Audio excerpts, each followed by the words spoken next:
in to Athletics LLC with Lamar, Lucius, Big League Chew, and my man Clyde, and the governor. You're about to be schooled in all things track and field. This is experience. Yes, sir. We are talking past, present, future. Y'all listen up. Let's go. Hello, Athletics LLC world. Whoop, whoop. We're back. Back and bigger, better than last week. And then we'll be bigger and better next week. So welcome one, welcome all here for another enticing, invigorating, educational video show for us. I don't know where I just went with that. Sorry. So let's say hi to everyone as they stand or sit in their tiles. So Lucius, how are you today, sir? I am doing absolutely wonderful, my dear. How are you? I'm well. I'm not coherent as to where I am and what time it is, but that's okay too. So, but we'll keep moving. We'll keep moving. Governor, how are you today, sir? Doing well. I can't complain. It's nice and warm. Right. Yeah, it is. So you got to take advantage while you can. It's exam week, so everybody's all over the place. And, you know, we'll reel them in next week. For everyone that doesn't know right now, so I'm in Houston, obviously not close, but closer to where you are. And it was 80 degrees today. I stepped off the plane and didn't know what to do with myself. I was so confused. So confused. Yes, indeed. Oh, man. Lamar, blood from my eyes, Huffins.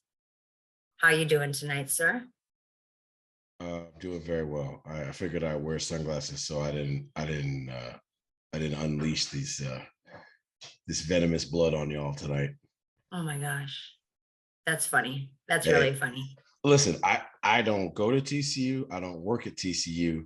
I just call it like I see it. And people have been trying to come up my neck today, so I have given them all. Listen, you would have thought that I got 3 degrees from TCU the way I was riding for the Horned Frogs today, but on my mama, they done made me a TCU fan. How about that? I mean, I can think of a couple tickets that you can pay off of bills that would make you a great donor. So, okay. Just hit my email. I got you. I got you. Just kidding. Last but never least, Clyde, how are you doing today, sir? Right on time, apparently. Let's go. In there like swimwear. All right. Well, let's just get into the madness and the chaos that we call Athletics LLC. You know, this is a question that we wanted to make sure that we had Sir Lucius on the tiles for before we addressed it. So primarily, what are the biggest differences between being a successful pro coach and a successful collegiate coach? Well, we definitely need to save his answer for last, so I'll sacrifice myself and go first. Jump off the cliff first. I'll say, I think to be a successful collegiate coach, there's a certain amount of management that has to happen. Management of personalities, muting of fires before they become fires, those kind of things. And I'm not saying that there's not management required at the pro level, but I think more so at the pro level, it's being professional and treating both yourself and your charges as professionals, making them treat the game as professional. And you know, there's nothing imagined. It's all real. Like, this is what it takes to do. You need to do it this way. You know, you follow my lead. You know, my promise is I'll get you prepared to do what it is that we're trying to get done, and we're all going to be graded at the end of the year. There's far less ambiguity about being a pro coach. I would say that both have their merits. They're very, very different, I think. And I think the primary difference is just at all times, you need to remember and remind yourself, no matter how much you really like, love, or even dislike your professional athlete, it's a job and it's a profession, and you need to be professional, as do they. I will jump in here because I'm sure I'm going to hear better things from the next two. I agree with blood in my eyes here on what he said. But how do I explain this? It's a very nuanced difference, right? Now the X's and O's of performance doesn't really change too much for my taste. Different times of year, different priorities, right? But for me, the biggest difference has been this. As the coach, your dynamic and your angle of professionalism, in my opinion, has to actually shift. Because at the collegiate level, you recruit these kids, you bring them to your program, you know, you're trying to help some of them grow up, and ultimately it's everybody hopefully is working towards the same mission that ultimately is working at the university. We're trying to win something for the university, for our team. It's a very different dynamic. And oh, by the way, I'm in charge, right? When it shifts to the pros, like it or not, you're technically an employee of said athlete. And it's a different engagement and hopefully a different type of professionalism. You have to be professional in both realms, right? But at this point, now these people are out here racing for their own livelihoods, and you're supposed to be a tool, a conduit, a part of the team that is Kareem Street Thompson. And if you work for Kareem Street Thompson, then those conversations between coach and athlete have to be different, in my opinion. I serve at the pleasure of San Jose State and work with my student athletes. I don't work for my student athletes. If I have a professional athlete, I am working at their pleasure. And both of us can, you know, discontinue that relationship and anytime we see fit. But at the end of the day, it's their career, and the way that I interact with them and the way that I, you know, motivate and push and prod and try to get them to understand the bigger picture is a little bit different than an 18, 19, 20-year-old kid who's supposed to be here racing for the job that I have. If that, hopefully that makes sense. I just think the professionalism is wildly different. All valid points. You know, I'd say one of the major differences is that for a collegiate coach, there are probably about 3 different stages that you go through, you know, where athlete A comes into your program and you are basically teaching them your system, you are getting them refined, whatever it is they did in high school or whatever the former program they're at. You are tightening things up, you're getting them to understand, okay, this is how we are going to do things properly, okay? The next stage is execution. They now have to go and take that now and go through the ups and downs of, you know, all right, I'm listening to what you're saying, I'm trying to execute it. And then there comes to the point where they're actually feeling it. And they can actually go through a rep and come back and give you feedback. And that's when it becomes a two-way street, right? In theory, a professional coach is always going to be a two-way street, right? They already know they're good. They've already achieved amazing things. At that point, now the line is very, very small. Okay, the differences that you're going to make are going to be minimal at best.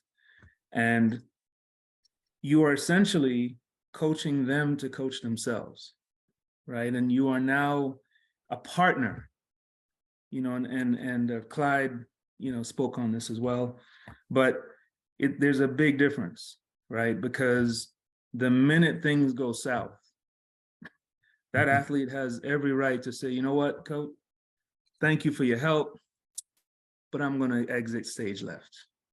And that is by far, I think, one of the biggest differences between coaching a professional and coaching a collegiate athlete. You hope it's that respectful. They could just fire you via email. Absolutely. You could find out about it on social media. Right.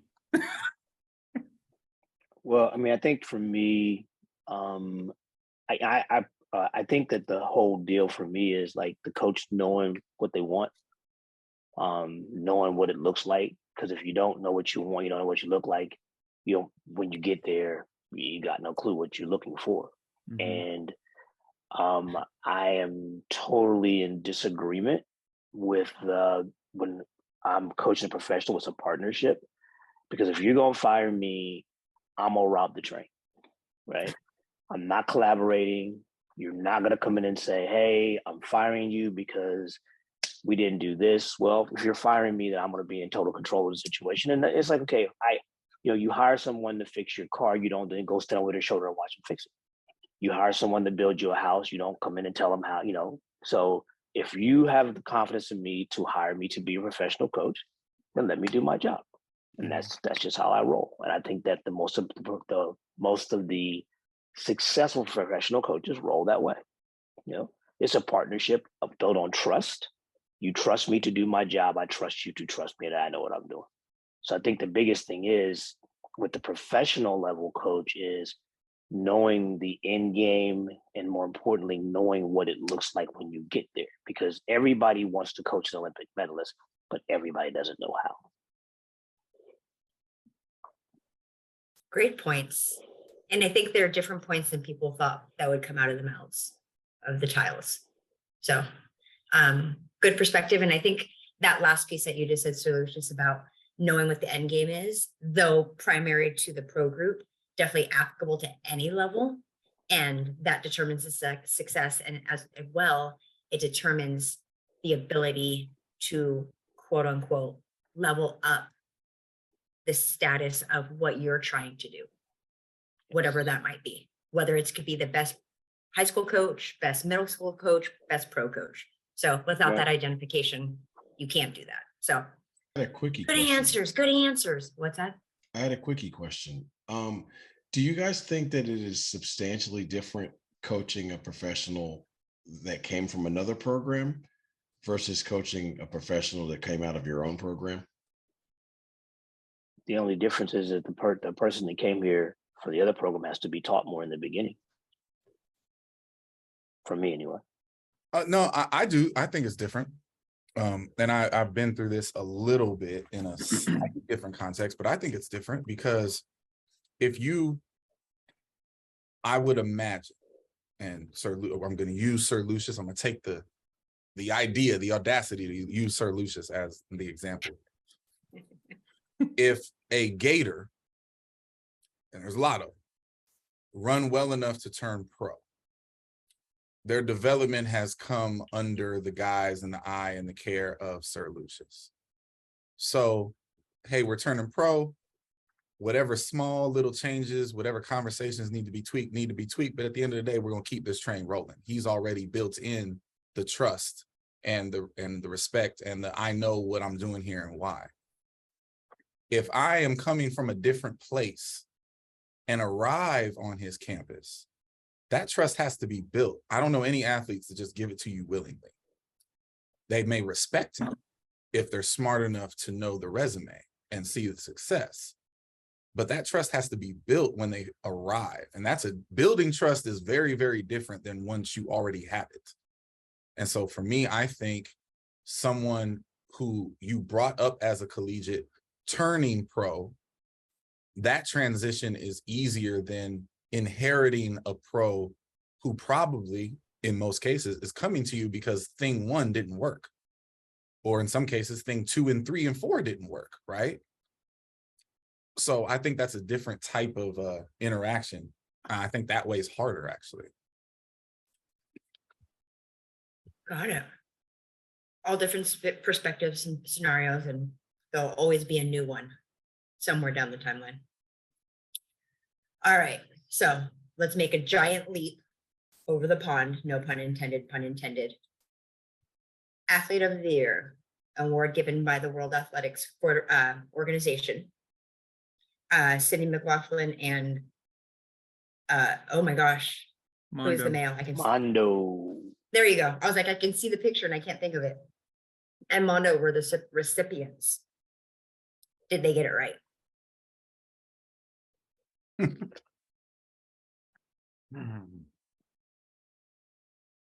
Uh-oh. mean, like You're not taking that? I mean, I got no problem with it. I mean, they absolutely got it right from my eyes. I mean, I know I mean, like at any award, you can make an argument for a lot of people.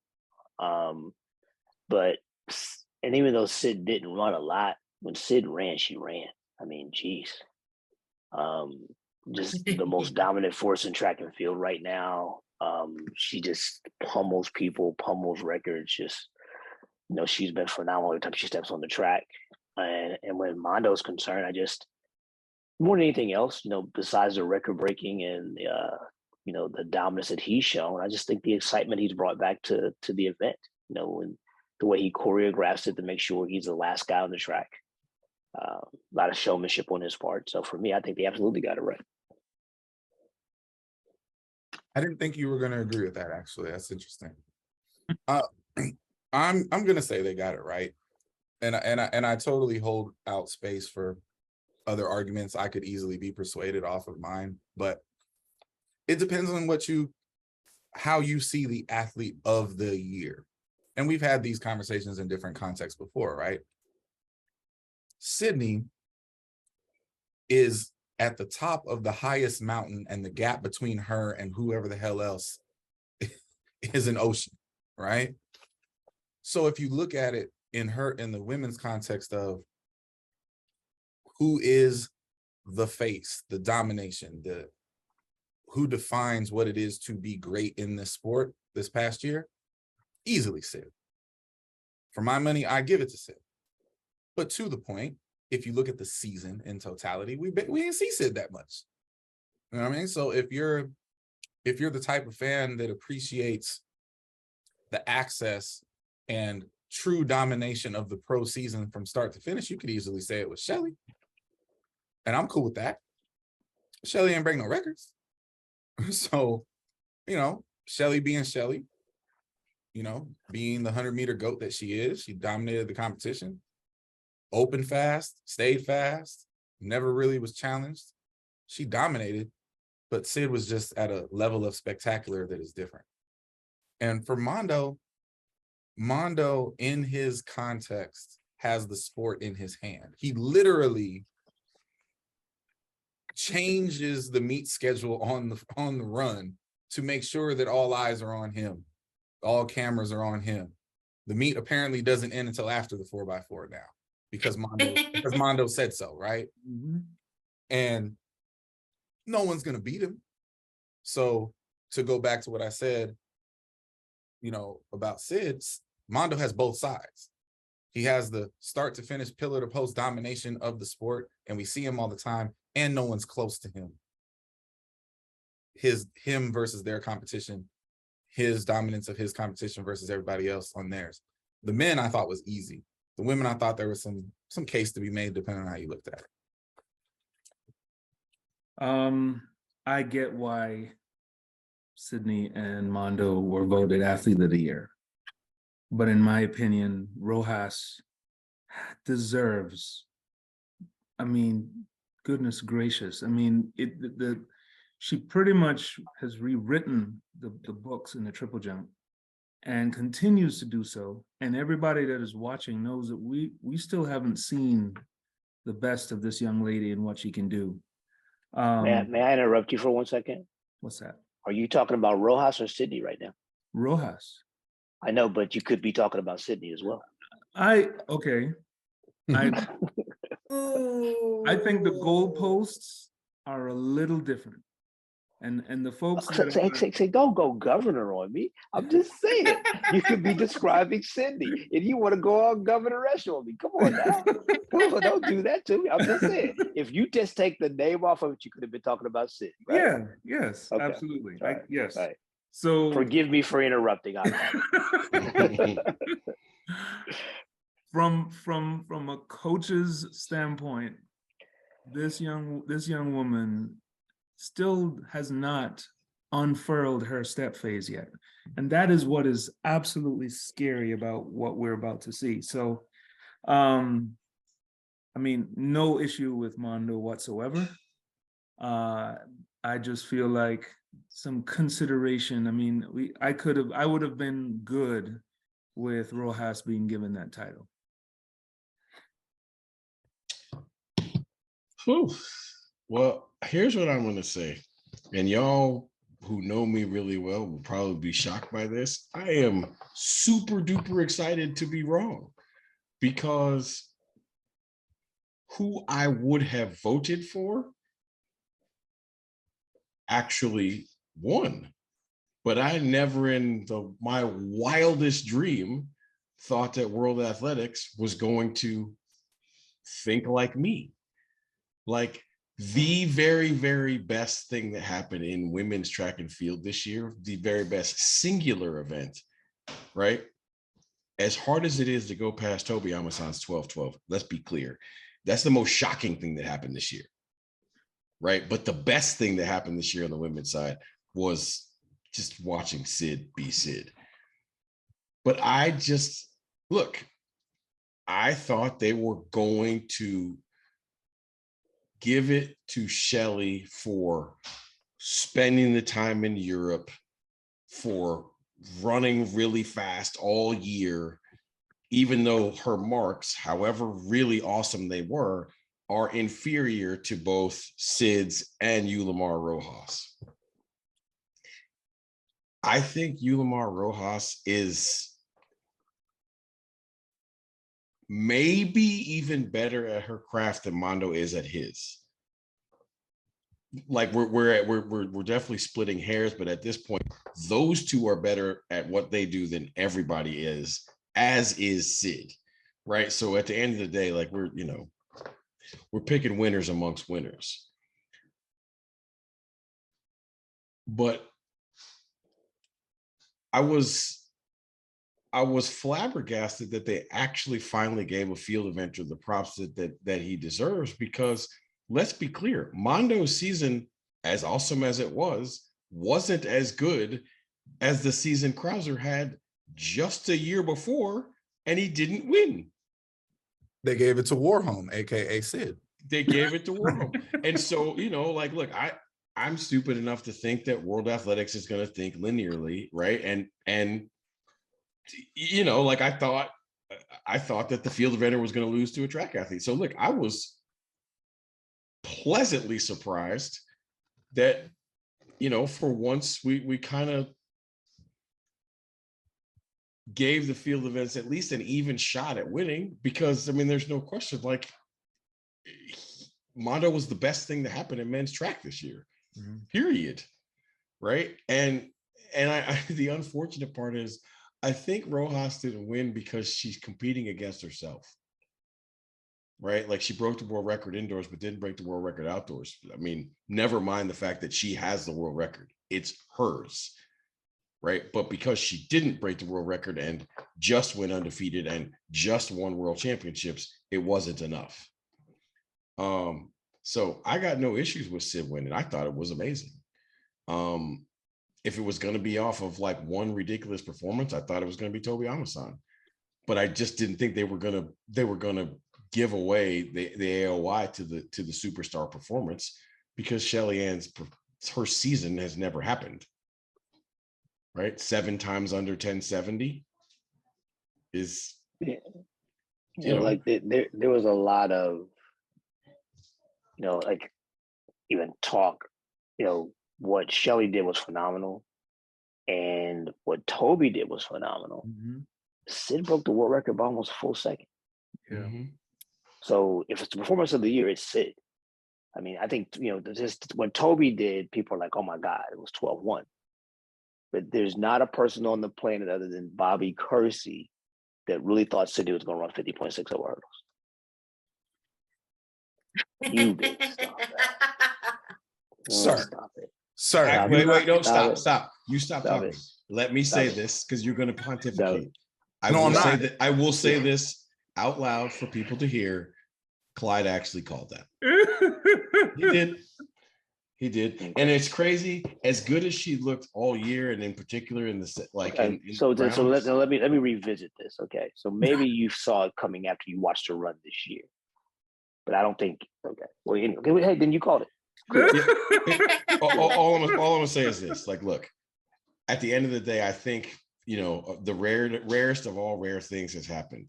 All four of us, and I believe that I even speak for Big League, I think we all agree that for once they actually got it right. Yes.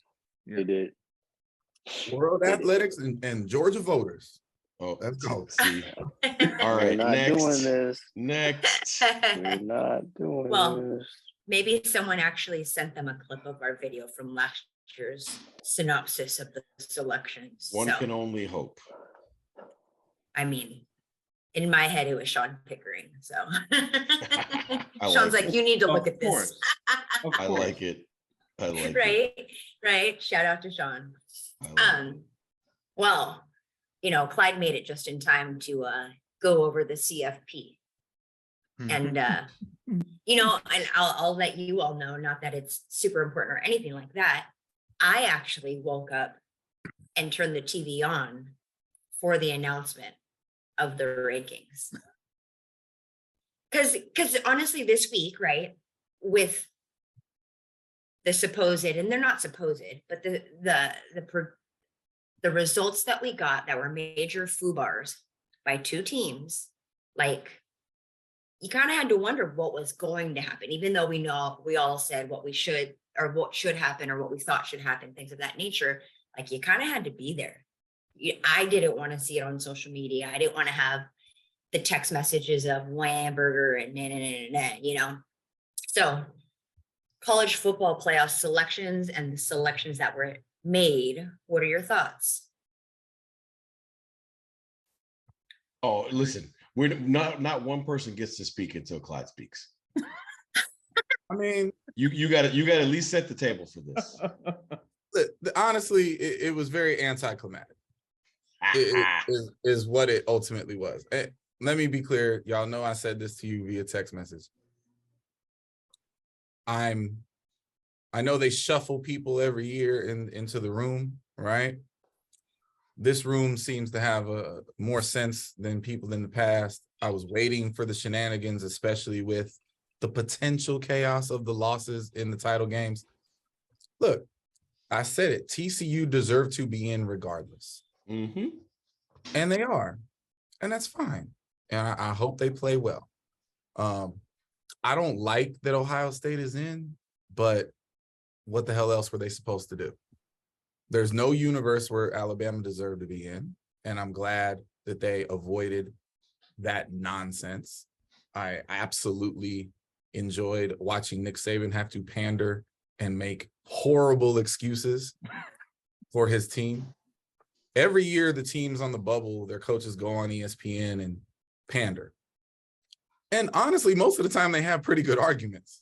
The best thing Nick could come up with was, well, Vegas would probably have us favored. that was pretty bad. It was pretty bad. But listen, everybody enjoys watching the king grovel every now and then, and that was fun to watch. So at the end of the day, USC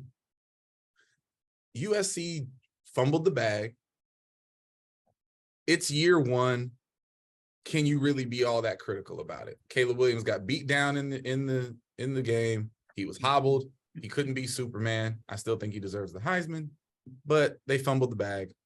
And once again, Pac-12 proves just how impossibly difficult it is to dominate that conference. Mhm. Props to On the Utah. record, wasn't I the first person on the Utah bandwagon like week one? Oh yeah, for sure. And Utah's been an exceptionally good team for a long time. I know this much. Lincoln Riley was not happy they had to play Utah. I know that. That's the last team he wanted to see, because Utah just a bunch of little goons. Like they don't care. Look, Sonny They Dykes don't didn't really care. want to play Kansas State either. Let's just call it what it is. You know, There's just some teams you don't want to play. so there wasn't a lot of drama. They got it right. Ohio State slides in on the back end. They're going to get bounced thoroughly in the first game, and we'll see who emerges from the other one. I'll take Michigan over TCU easy. Oh, I agree with myself. I agree as well with the selections. I think part of what we're watching and what's unfolding. I think the CFP and NCAA and Power Five, I think they enjoy the buildup just as much as the actual selection. It's important that Alabama is in the picture somewhere lurking. That's important, right? Because you've got the Alabama faithful that are looking at it like, man, like we're better than them. Why aren't we even being considered, you know?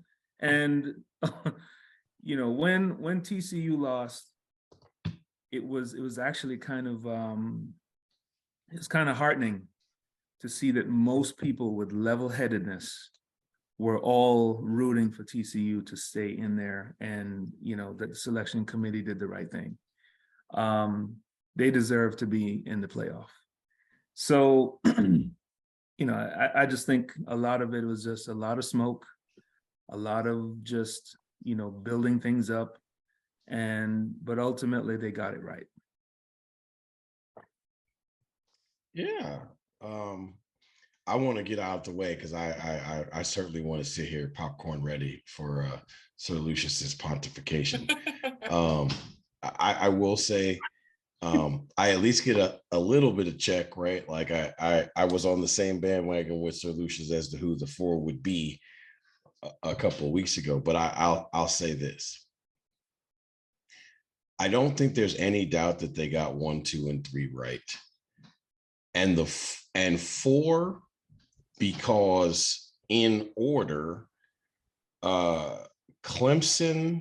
Tennessee, Clemson, LSU fumbled the bag, right? So because those things happened, 4 was always going to be the shiniest turd, right? Like at the end of the day, like Ohio State had the worst optic loss, not necessarily the worst loss of all, because I mean LSU's loss was the worst loss. They lost to a horrible team, but because when the game is, everybody watched the game and they got dump trucked by 3 touchdowns, right? It should have been disqualified. So that's a tough one, right? That's a tough one to swallow. You know, look, it is very entertaining to watch Nick Saban have to grovel, but it is also, it's one of those things enlightening. Like, just look, obviously anybody who knows me knows I'm not an Alabama fan. If anything, I'm an anti-Alabama fan, but I will say this is how good they have been. This is the worst Alabama team in like a decade, and they have 2 losses by a total of 4 points, in the last play of the game in both games, right? Look, that's what it is, but that's how good they have been, is like, that's what it took for them not to be in the CFP. So I will at least give, 2 moments of silence for Alabama's decade of disgustingness. That being said, I don't really care how you lost. If you've lost twice and you don't play in your conference's championship, no matter what conference that is, it's a force fit to get you into the CFP. But the reality of the situation from this guy's perspective is this. Here's the truth about where we're at in college football. There's one dominant team. It's Georgia. Georgia would be favored if they played anybody. And Georgia would probably beat anybody. Neutral field, no shenanigans. There's 2 more teams truly deserving because they've had outstanding seasons. Michigan and TCU. Nobody knows how good, quote unquote, they are because it's college football. Then after that, there's a cast of characters that would be the 4th best team. So what that tells you is, like, this is probably just Georgia's year. I don't think anybody will be surprised if Georgia slaps Ohio State to sleep, and then whatever carcass is left from the TCU Michigan bloodbath. I think it's laughable that people think Michigan is going to run over TCU, and here's why: Michigan can't score like that. They scored like that one time on an Ohio State team that was shook. But the truth of the matter is, Michigan's team is not an offensive team. They don't score like that. TCU's team scores on everybody. And this game is probably going to be a lot closer than people think it is. And I obviously think TCU is going to win. But at the end of the day, I don't think the conglomeration of those two teams probably beats Michigan. I mean, beats Georgia. So we're just in that weird year where there's one really, really dominant team, and there's just not that really, there's not that much ambiguity to it this year.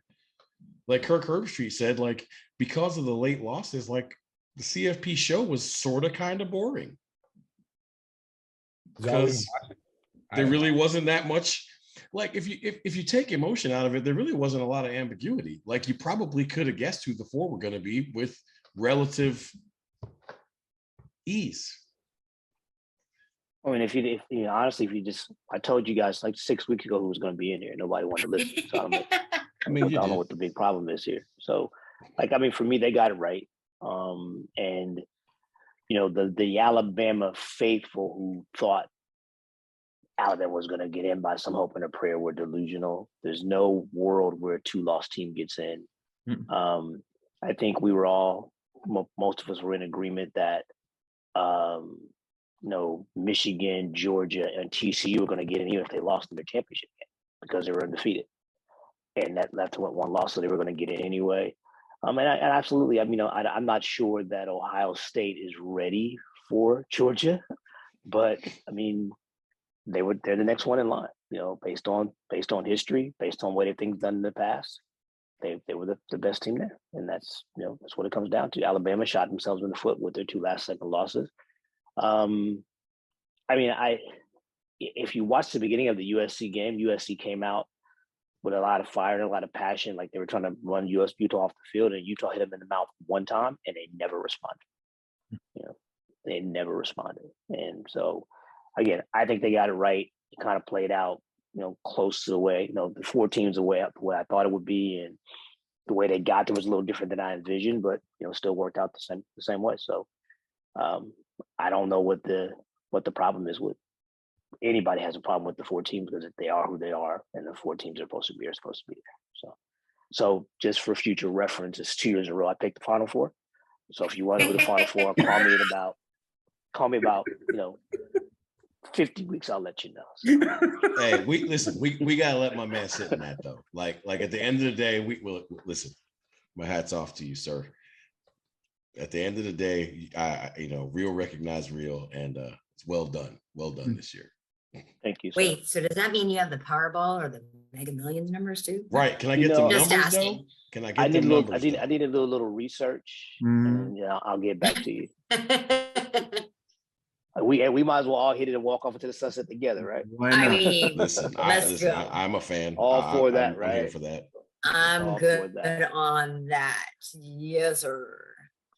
Well, so I just have one question, and let's please keep my answers brief. Are any of you guys excited about the upcoming 12-team playoff in a couple of years? Yes, I'm super excited about it. You know, like to the point where, like, because I really hadn't paid any attention to it, but when they put it up, I was like, wow, this is interesting. Mm-hmm. You know, I'm gonna give Clyde props because it really sounds like some of the private conversations we've had about Power Fives and, you know, giving credit to people that win their conferences and stuff like that. So I don't know if they were listening to you, Clyde, but they had some of your stuff was in there, man. So that was good. Somebody has to eventually, right? I am all in with one tweak, and I get why they did it, but it's like one of those things, like they thought it through but didn't think it all the way through. The top 4 teams, the top 4 Power 5 champions get a bye, right? I'm here for that. And then you got the next 8, and the top seeded team gets a home game. I'm here for that. The problem is the next round. Those are all at neutral sites. And so in my mind, I'm like, so let me get this straight.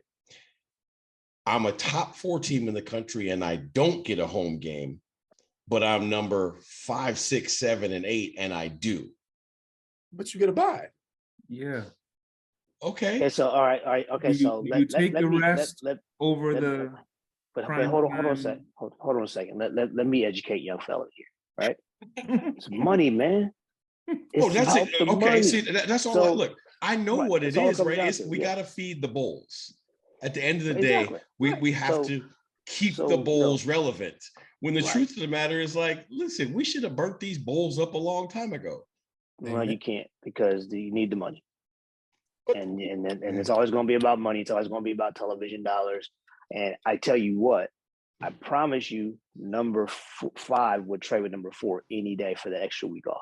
oh, sure. I mean, Right. So I'm gonna let you go play on your home field, and I'm gonna sit at home watch it on TV. yeah. Right. And then Well, I'm gonna meet what you at the I'm bowl wondering- game in a couple of weeks after that. I'm sitting in that spot in our fantasy football league, and I just chuckle. I'm like, I don't have to worry about football for like the next 3 weeks. The quarterfinal Yeah. round has to be played at neutral sites, but It bowls does. might decide. It has to be. Yeah. It has to Right. Exactly. Yeah. Exactly. What I'm wondering is that, does this take a game off the regular season schedule? Because I'm trying to add this up. Mathematically, it doesn't have to. No, It doesn't have won't. to, but it might get rid of some of the week 0 things, Governor. But like, Yeah. I don't think it will. Yeah. Mm. But I see your And- point, and- right? and If you're here's in the 9 through thing. 12, you could play 14 games. Yes. Right. And here's the thing. Remember that, if it gets to be a problem early on, they will take games away. Yeah. People will figure Yeah. it out. So yeah. I mean, let's be honest. If you're 9 through 12, you are praising Jesus. You play 14 games because that means you made it to the national championship game, right? Exactly. Yeah. Right. You'll take that. Actually, that might be 15 games. So You'll take that. all All right, day. big league. All right, big league. Yeesh. I'm sorry. Well, all right. Well, I think I like this method, even though you guys probably keep better track than I do of not telling you who's going to be on Would You Rather prior to the show starting. I think it's more of a surprise to me than it is to you, actually. I'm pretty sure that it is. Damn it. Well, Mr. Blood in Your Eyes, in my Mhm. eyes, in your eyes, you're up, sir. Damn, Yes, see, I look, am. damn. I thought that was it. All You right. thought that was going to be a shock to me? Yeah, I don't know. Whatever. Anyways, are you ready, sir? I am absolutely and positively ready. Got it. Go Frogs. So, would you, oh my God, would you rather live in a tiny home in a luxurious area or live in a mansion in a not luxurious area? Like, I'm not even going to lie to y'all. Ever since the invention of tiny homes, like, I think the first episode that they talked about tiny homes on the Home Improvement Network and such, I was intrigued and all about it. So there's no question, I would love to live in a tiny home. Just so you know, this man is not tiny by no means. I mean, Well, I I think don't most believe in people that. know my size. Okay.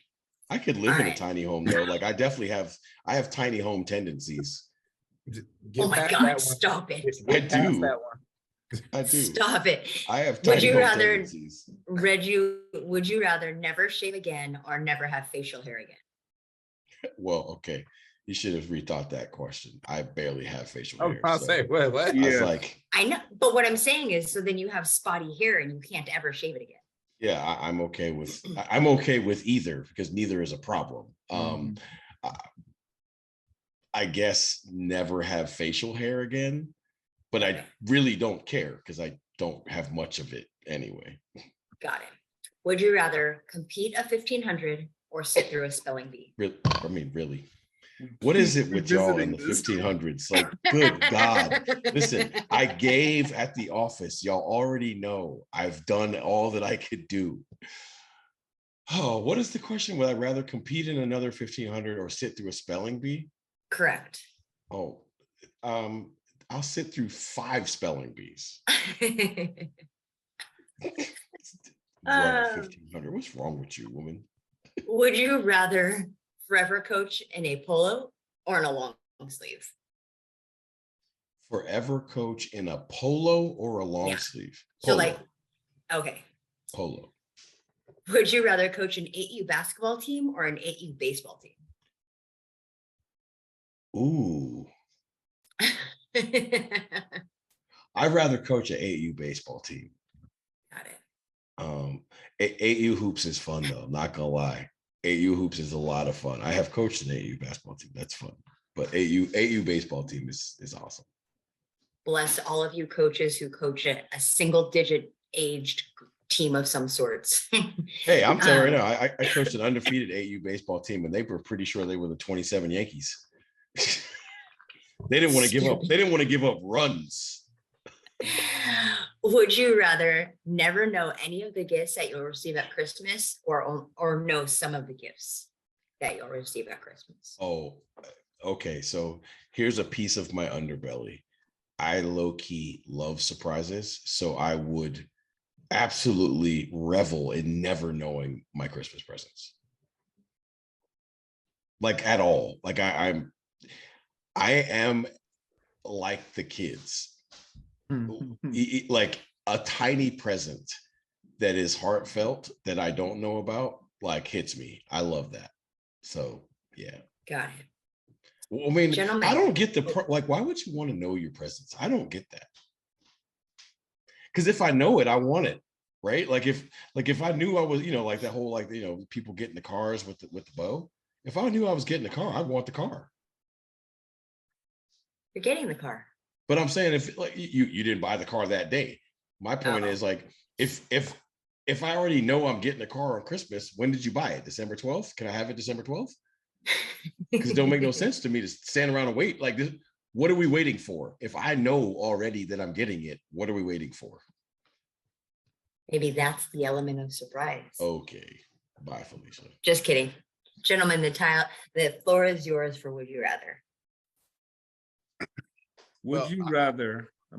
Would you rather always lose the championship game or never make the playoffs?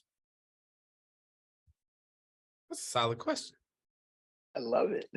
I absolutely love it. I can't wait for this answer, but I love the question.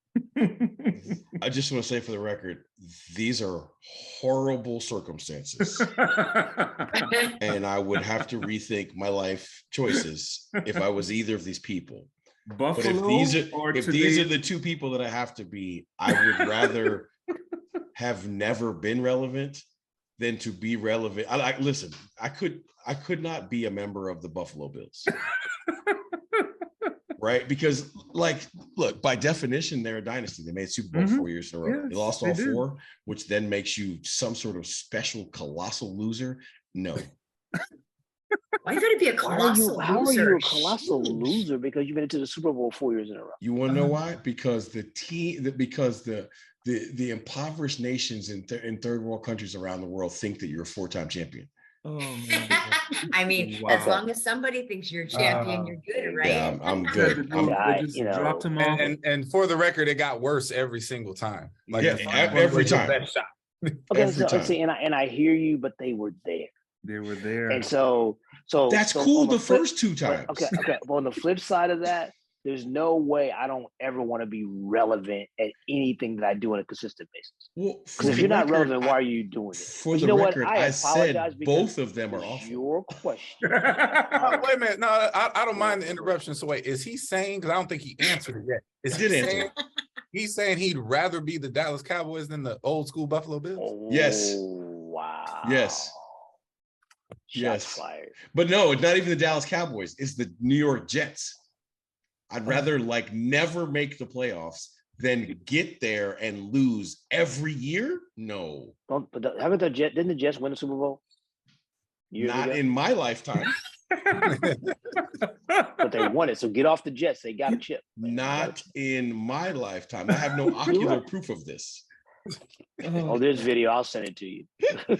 I listen. It'll be I grainy and seen the hard to video of find, Joe but Namath waving his finger. That's right. Exactly. All yeah. right. Well, I enjoyed that question. That was I think you win question of the year. That was really good. Yeah, that was yeah. a great question. I have Very it on much good- like the governor. a very governor-esque question. I like it. Exactly, Forethought, made him uncomfortable. I get it. I mean, 100%. Like that was a like it. great question. I have it on good authority that the audience likes it when I'm able to come up with petty questions. Oh, here we go. Of course you know what? Hold on. This is my shock face. Well, no, I know I like it. I just wasn't aware that the audience liked it as much. Yeah, I'm sure So- you found good authorities that love the That's fact right. that you're petty. Yeah, very good authorities. So the petty question of the moment is, would you rather complete the mission that you claim your God put you on, or get $5 million? Of which they don't have ready for you yet. But it's coming. Small detail. But it's Yeah. coming. Get $5 million. Oh, Hey, see, let me tell you something. I don't know what his plan is, but I'm gonna tell y'all something. If it was me, I would turn the internet on its ear. I would take my new job and take my $5 million and then donate $1 million to Jackson State and drop the mic and walk off and dare somebody to say something. Mhm. That would be awesome. So that's me. I don't know what Coach Prime's plan is. I'm just gonna say this. If you watched any of, because I've seen 3 different ones. If you watch any of the video clips of his conversations with the Jackson kids, his conversations with the Colorado kids, or his just got hired press conference, if you watch any of that, you know for sure he is going to be really successful at Colorado, and that he's a problem. He's a problem at the Power 5 level, because Save it. Yes. To be continued. yeah. Be confused. This way, we know this much. We know he can recruit. How about that? We know he can recruit. Sir Lucius. I just want to know, would you rather attend this year's Super Bowl or this year's NCAA Final Four? I would rather attend this year's Super Bowl. Okay. I guess being selfish, that is the one major sporting event I have not ever been to. I've been to an NCAA Final Four. I have been to a World Series. I've even been to an NBA championship. I've never been to a Super Bowl. And it's funny, it's so much less about the game, I think, right? Like, I think going to the Super Bowl, to me, I would have to like experience all of it and make it a spectacle, because if it's about watching the game, it's definitely better to do it at home. Definitely better. So, but the simple answer to your question is I would like to attend the Super Bowl and watch Patrick Mahomes get his second Super Bowl. Right there with you. I said it. Right there with I you. just want you to know, like, these colors don't run. Like, I said it from the beginning of the year, and I'm not going to unsay it. He's going to win the MVP, and they're going to win the title. He's MVP? Yeah. I'm not sure why would you say it like that? He's in the running, sure. Is there a better statistical candidate that I'm missing? Jalen Hurts. Again, look at the statistics and then try me again. Well, Listen, let me help I you love guys. So Jalen we can settle the argument. You know, like I tried to tell you, 6 weeks ago, we're going to be in this playoff. The Chiefs are absolutely going to win the title, and Mahomes is absolutely going to be the MVP. And just write it down. I said it. He has spoken. He has spoken. Take that to the bookie. Make sure you put it down on that hey, one. Sir Lucius said it. Not us. So we go Not do us. it. His track record in the NFL is not nearly as impressive. You know what though? I'm not so sure it's as bad as you think it is, though. I'm running with it because I was already on that track and in that lane since day one. So I have said since the beginning where my feet lie. So look, Stevie Wonder can see that Mahomes is going to win the MVP. So come on now. I mean, these are facts. TBH. All right. Well, to be determined and to be decided later. But until then, we are going to get to our heartbeat props. And We'll behind the scenes give Mahomes some well wishes, but in front of the scenes, we'll give some people who need to be recognized for who they are and what they're doing. Anybody? Mine is pretty simple and succinct. Heartbeat props to the state of Georgia. Drop the mic. I'm sorry, I didn't mean to laugh. But you, Hey. you didn't mean too much. Yeah. It's just the epitome of low-hanging fruit, right? Like yes. Yes. I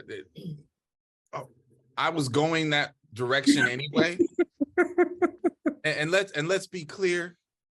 You know, everybody should know I'm a political nerd. Like, I love this stuff. I'm entertained by it. I'm fascinated by it. It's one of my, other hobbies. I'm not going to sit here and just praise be to Georgia, because we had to do it twice. Yes. So thank you for, sanity reigning supreme in the end. Yes. I'm going to need y'all not make us sweat it out like that, because They really? waited to the last Man. hour. like Man. really though, but hey, better late than not at all, Mm-hmm. thankfully. And I just, my God, that was a lot.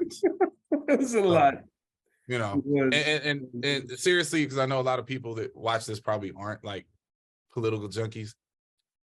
I hope you actually understand how important that was. Not because Herschel Walker's an idiot and doesn't belong in the chair, but like the fundamental difference between how the Senate can function at 51-49 versus 50-50.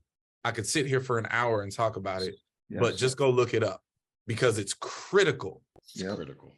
It's critical. So thank you, Georgia. Whatever. My heartbeat props go out to the compliance departments across the nation right now. Oh my! They are. I mean, not that they're never working, but they are working. Yes. Working. They're like Troy Polamalu in that commercial. They're never not working. Mm-hmm. Right. Right. So never not working. donuts, coffee, smoothies, I don't know what it is, or a simple thank you to them, like, I think is going to go 1.5 miles further than it would on a normal day.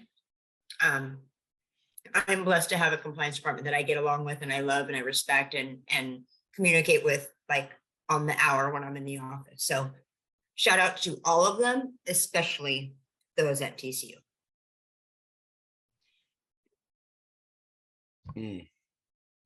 You want me to go last time? Just letting you know. I definitely want you to go last. Man, mine is a weird one, but it just kind of is what it is. Like, my heartbeat props go out to the parents who endeavor to be travel stuff parents, because you don't realize that you've worked all of your life to be an adult, to have these wonderful things, to find out that actually what you've lived all your life for is to have your entire social calendar dominated by a 10-year-old or a 13-year-old. And you will spend, as I shared with you guys earlier today, you will have some travel person glibly say, it's only $10,000. A scholarship is worth way more. So, cheer up, you're fine. Right? At the end of the day, my heartbeat props go out to all of the travel parents and the those who have decided that I'm going to put all my chips in to let my child see how good they can be. Right. And for those of you who are not travel parents, you don't understand like how all in that is. Right. There's no such thing as family vacations if you're actually all in. There's no such thing as time to yourself. Right.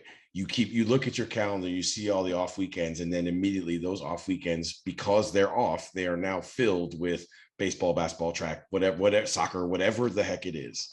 And and you lose friendships over it. Like, well, how come you can't ever go? How come we can't ever like have a couples date? How come we don't ever go do this and this? Well, because my kids got baseball, soccer, track, whatever the heck it is. So I've been in that feel here lately. I've been feeling that a lot. And for me, it's not difficult, but I live a life that is dominated by athletics.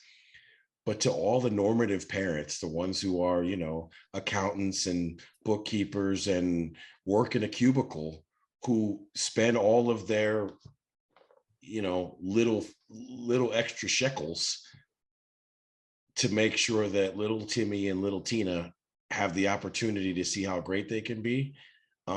That's God's work, and there's no question about it. And my heartbeat props go out to them this week, because it's definitely a thankless job. Heck, it's even thankless from the child that you're spending all the money for. So my hat goes off to all of you. And my heartbeat props go to my extended family. As many of you know, I lost my mom a few weeks ago, and I cannot thank I should say, you guys enough, for starting with the people on the tiles here, and you know, my Panther family from my high school, my brothers of Omega Psi Phi, my track and field family at the University of Florida. And you know, I want to stop because I'm gonna miss a lot of people, but I just want to say thank you to everybody who's reached out to me, who's consoled me, who's, you know, checked on me daily to make sure I'm okay. And I am good, and I'm only going to get better as each passing day. But I want to say thank you to everyone for their outpouring of love and support for me and my family. Thank you very much. Amazing. Amazing. Yep, definitely wanted you to go last. Yeah. Yeah. I warned you, so yeah. Listen, you didn't have to warn me. I knew where you were going. So 3 years later, we finally are getting the feel of that one. Yeah. So 3 years later. I'll get out the way happily with that one.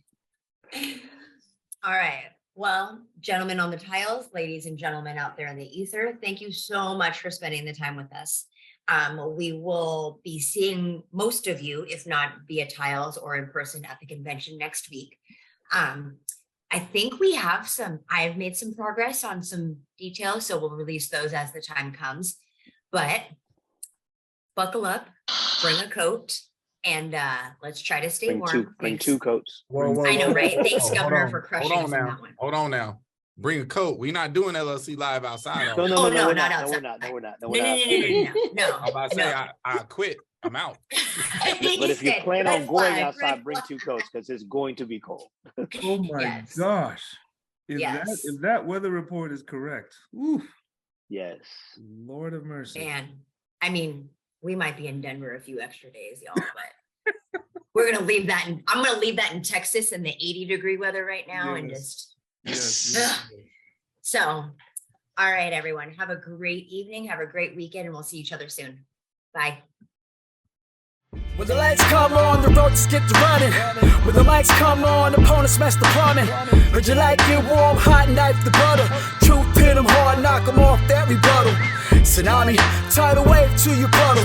Tough love, punch you in the arms, little brothers. Athletics LLC, there's no others. Track and field's place and we'll peel to go further. Hey, Wile E. Coyote, it's road runners. Feels like you know us, you've been with us the whole summer. If not for this quarantine, these four corners wouldn't be here, but we here, so start learning. You gotta earn your stripes, gotta get your scars. Show you how to fight, but show us who you are. You lack experience, but still you wanna talk. And who is actually talking to you? Circle's kinda small. Heads prevail when the backbone's strong. Gotta keep it coming, no, it won't last long. Pass and fail, then sell the sad song. And if you don't check yourself, then that's wrong. Just trying to give you the real that you asked for. So why you keep cutting us off to ask more? We put it in slow-mo, but you fast forward. Athletics LLC, the task force.